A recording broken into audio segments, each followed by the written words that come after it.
Hey fam, it's your boy Maddie. Happy Thursday. We're only one day from the weekend. Congrats on making this far. Let's take a look at the story of the matter and how to make it actionable. And for me, it still is what happened in Halifax the other day. I'm still seething over the cop raid on the unhoused people. And it wasn't even a protest. These are people standing up to defend unhoused individuals in a society that's become so incredibly expensive. Even people who are working full-time jobs cannot afford to exist in a space and have to be in these encampments. It's just disgusting what we have become as a society under capitalism. You hate to see it, but what you do love to see is people like Hannah who are joining me. She was on the front lines of the event yesterday, reporting every detail from early in the morning to late at night when the cops had destroyed the tiny homes and thrown them apart across the field.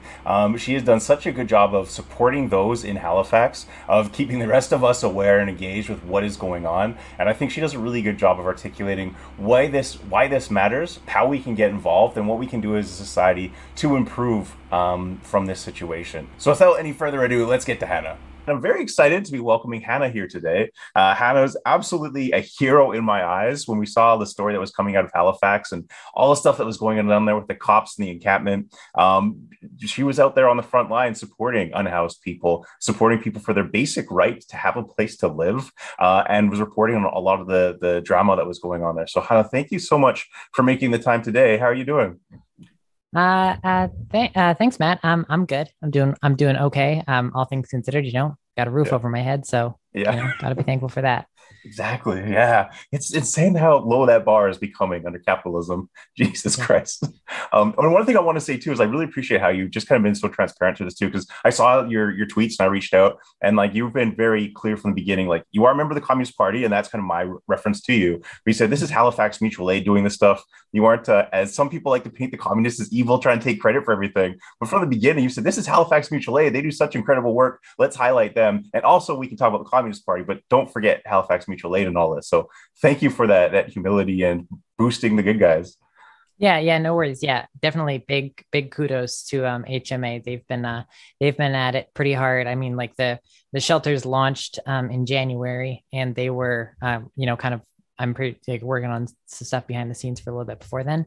But yeah, they're doing great stuff for sure. It's such a dramatic and like stressful time. And like, yes, we see it happening across Canada, and like we saw happen in Toronto, and it's going to keep happening and keep on going. Like for yourself, like as someone who is on the front line, like what do you do to kind of be in like a safe or a healthy mental space when you're dealing with all that drama and you're getting up at 4 a.m.? Like just I'm dead at getting up at 4 a.m. Like what do you do to stay sane? Right. That was well, I slept in a bit more today. Yeah. That's the Good. main thing. Yeah. Um, Is it just pure but solidarity? yeah, um, yeah. I mean, for me, the last couple of days have actually been kind of relatively good for my mental health. Like I Mm, struggle a lot with my mental health, but I've kind of been like so occupied and like kind of mm, just in it that like I'm just kind of yeah. just kind of powering through. I mean, we'll see how I am. If they get the last couple shelters, then maybe that's when I'll really kind of Uh, hit despair zone. But yeah.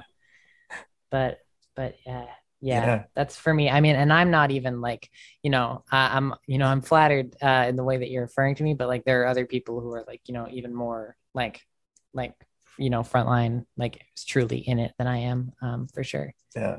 No, that's amazing. Like, because I do wonder, like, there is like the organizational structure and like the people who go and they go about doing all of that. But it almost seems like for things like this, as the number of tent cities increases and the crackdowns on them increase, that the most important thing is converting people from just being on their couch and just kind of being like the armchair general to actually just being present.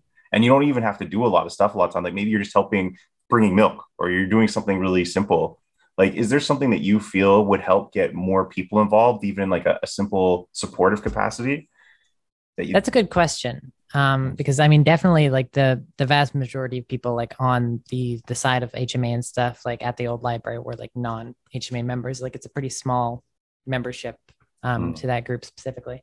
Um, in terms of the conversion, I mean, I think like a lot of it on Wednesday was just people like seeing some of the shit that was happening in like videos and social media, both from normal everyday people and also from some pretty good local reporting mm, from people like Zane Woodford at the Halifax Examiner. Zane does great work. Um, it's a tricky question, for sure, in terms of going from getting people off the couch and into the street, in that way. Yeah. I mean, I think for most people it doesn't happen at once. Like it's kind of it is kind of a process for most people of, I mean, obviously you have a lot of people who have, more reactionary views about homelessness and stuff like that. But then, I mean, among people who have, views that, are closer to what we think. I mean, you also have a lot of people who aren't maybe cannot get into the street and risk arrest in that sort of way. Yeah. Because of stuff like immigration status, disability, like that kind of disproportionately affects people a lot.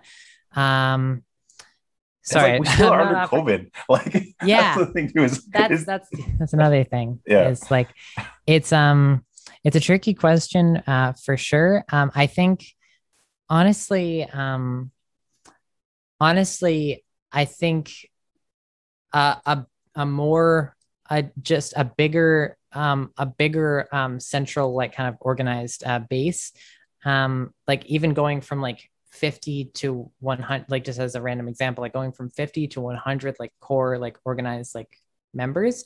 I think that's like more valuable than going from like 1,000 to 2,000 in a crowd. You know what I mean? Yeah. Because that's people who are dependable, like no matter the time, and who you can count on, for a lot of stuff, and who, are more capable of, leading actions like in a big crowd setting. Mm. And so I think that, it's really hard to judge when people will kind of be, coming, just like kind of bystanders, like, off the couch kind of thing. And so I think, getting in touch with people, and doing kind of more core organizing and building a base in that sense is kind of the bigger priority, the bigger priority in work. Yeah. If that Yeah, makes and I think sense. that's a nice segue because I do want to ask about Zane and like how you find good media. But before we get there, like I just want to touch on because you were saying like we need that organization. That sounds to me like it's a good segue to Communist Party. Like, hey, yo, like for yourself, like how did you find yourself with the Communist Party, and why is it something that you think is important now? Right. So, as ashamed as I may be to admit it, I did find out about the Communist Party on Twitter. Um, Yeah, Jay Watts. Yeah, yeah. Actually, the first person like who I like found out was like a Communist Party member was Q Anthony, yeah. like on Twitter. Like, I mean, he's great. I love his writing and stuff. And like when I found out that he was like in something called the Communist Party of Canada, and like at that point I had already started to move fairly left and stuff like that. I was like, this sounds like interesting. This sounds like it might be worth my time. And so like then it became like, finding like other members on social media and stuff like that, and like reading the party's constitution and program and stuff like that. And I mean, it really spoke to me. I was like kind of just a nebulous, like I was kind of generally a Marxist. I had kind of moved on from anarchism already at that point. No, I mean, slight offense to anarchists, but not much offense to anarchists meant. Uh, but I kind of wasn't a committed Marxist Leninist in that sense. And so kind of kind of my introduction to the party was kind of a lot of like, kind of going back and forth between like reading about the history and the policies of the Communist Party of Canada, and comparing that to, reading State and Revolution by Vladimir Lenin, and kind of that sort of historical stuff. And so that is kind of what led me into the party. That's kind of how I got involved. Sorry, was that the only part of the question, or was there something Yeah, else? no, and then I guess the second part is like, what is the relevance, the importance for people to join now? Right. So, I mean, the relevance is that, even as relatively small as the Communist Party might be, when compared to obviously like the NDP, even the Greens or whatever, even as small as it might be, it is the largest like committed Marxist political party in Canada, and it is a committed Marxist political party that has, it's a Marxist political party that has lasted 100 years without any actual splits. So, I mean, I think that's an achievement, like in and of itself, right there. And USCP's tried. There's been bombings. There's been a ton of shit. Arson. Yeah. There was a whole thing in the 90s that like wasn't exactly a split, but was. I'm not going to get into it. But I mean, in terms of the Communist Party, it is. I mean, it is so essential to be in like. To a certain extent, I don't even care if you join the Communist Party. Like, I mean, maybe that's not a great thing for me to say. Like, I do want you to join the Communist Party, obviously. But like, it's like being a single Marxist Leninist has the exact same net effect as being a single liberal. You know what I mean? Like, it doesn't fucking matter if you are or are not a Marxist Leninist, like ideologically speaking. It doesn't matter. All that matters is whether you are like, whether you are organized, whether you are connected to people, and whether you are fucking working. Like, that is the only thing that matters at this point. And the Communist Party of Canada is organized. It has a democratic centralist organizing model that works, that is historically shown to work. And it's got a lot of people who are fucking working their asses off. And it's growing rapidly.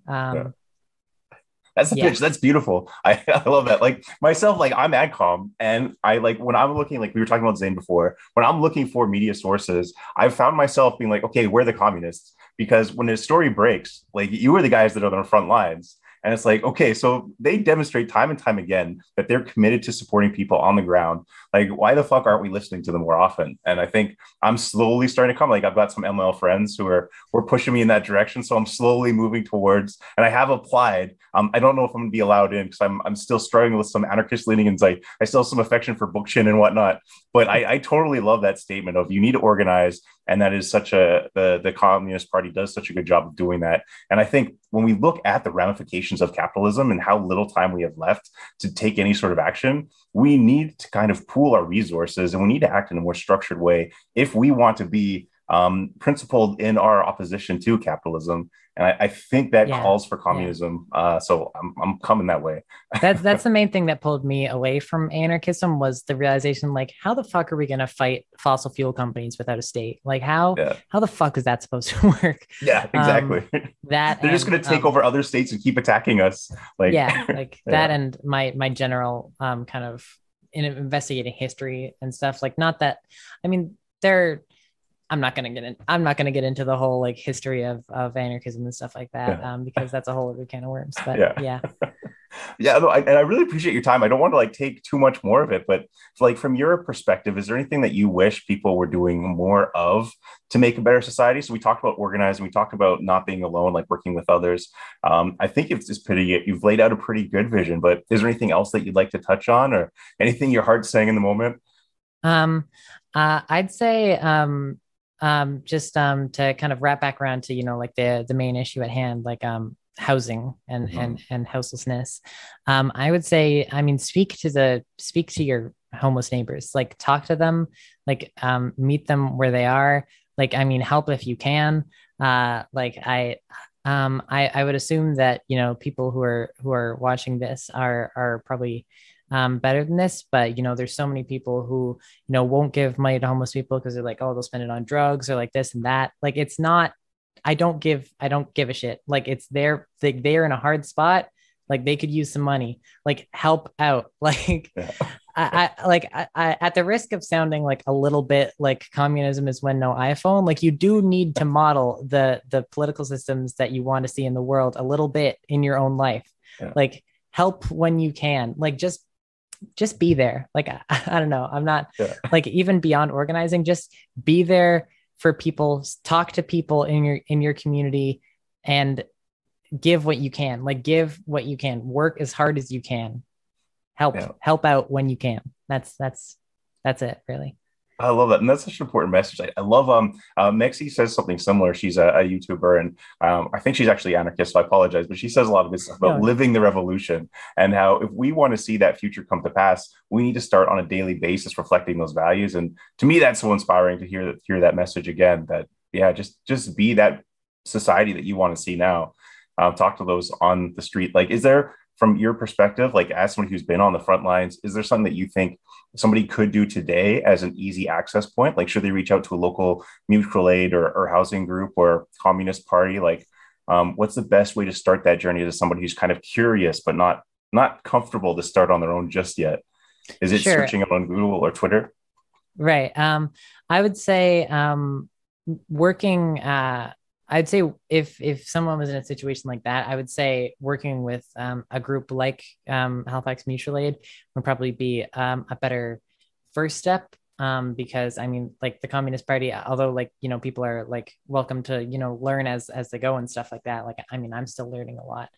Um, it is kind of a more like concentrated thing, like with, especially with like, you know, democratic centralism, where like, you know, you're expected to commit to what like your party and your club decides. Like it's kind of all in it together like that.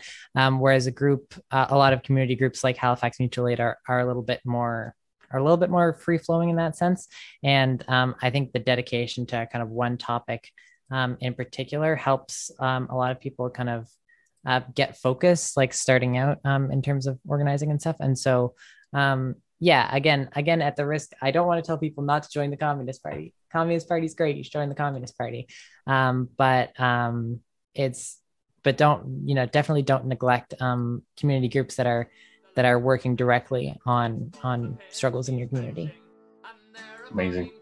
Well, Hannah, thank you so much for your time today. So greatly appreciate it. And not just the time today, but all that you've done for your community in the days leading up to this moment. Thank you so much. I still say you're a hero, even though you're too humble and nice to accept it. Yeah, sending you love and solidarity. Thanks, Matt. Peace. They